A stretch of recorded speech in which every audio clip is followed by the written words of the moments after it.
সাইবুল দোস্ত কোথায় আইছি বন্ধু? দুপুরে রোদ্দুরে কইতে পারো? হাফলার বিল দোস্ত। এই হাফলার বিলে বাড়া এই দুপুরে রোদ্দুরে আইয়ে তো মনটা কেমন জানি আনসান আনসান করতে আছে। দাদু আন কি হতে পারি কদে এই মনটা চাইতে থাইকে যাই।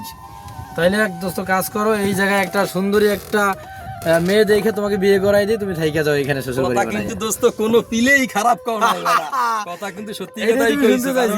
এটা বিল হোক আর ঝিল হোক, তখন মনে করো যে শ্বশুর বাড়ি আইসে গুলো দেখবো লাল শাপলা কইলজাটা বড়া মনটা একালে ভরি যাইবে মনে করো বুঝছো।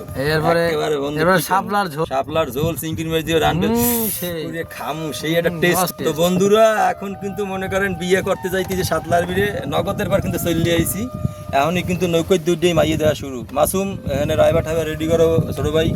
এখান থেকে একটা বিয়ে এসে এই দ্বীপের মধ্যে একটা বাড়ি আছে, এই দ্বীপের মধ্যে এই মেয়ে তোমাকে বিয়ে করাবো। যে পরন্ত দুপুরে এই দ্বীপের মধ্যে একটা বাড়ি আছে, এখানে একটা মেয়ে আছে, একে দিয়ে তোমাকে দিয়ে বিয়ে করাই দেব। চলো এই বুঝাইতে পারতে আসি না তো করে।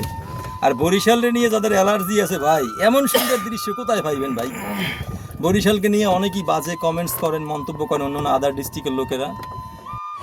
নিজ এলাকা বরিশালীয় ভাষায় যখন মুই কথা কই, ভদ্র সমাজে গিয়ে অনেক হেনস্থা ও হাসি ঠাট্টার শিকার হই।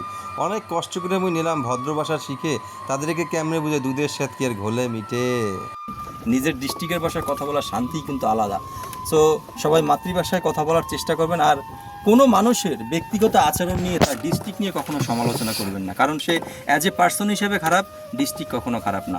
তো সবাই ভালো থাকবেন। অনেকটা সময় আপনাদের সাথে ছিলাম, ভ্রমণ বিলাসী মানুষ আমি। আমার সাথে ছোটো ভাই ছিল মাসুম, আমার বন্ধু সাইফুল ছিল। সবাইকে ধন্যবাদ এত সুন্দর দেওয়ার জন্য। আর সর্বোপরি কাকার সঙ্গে ধন্যবাদ। ভালো থাকবেন সবাই। আসসালামু আলাইকুম।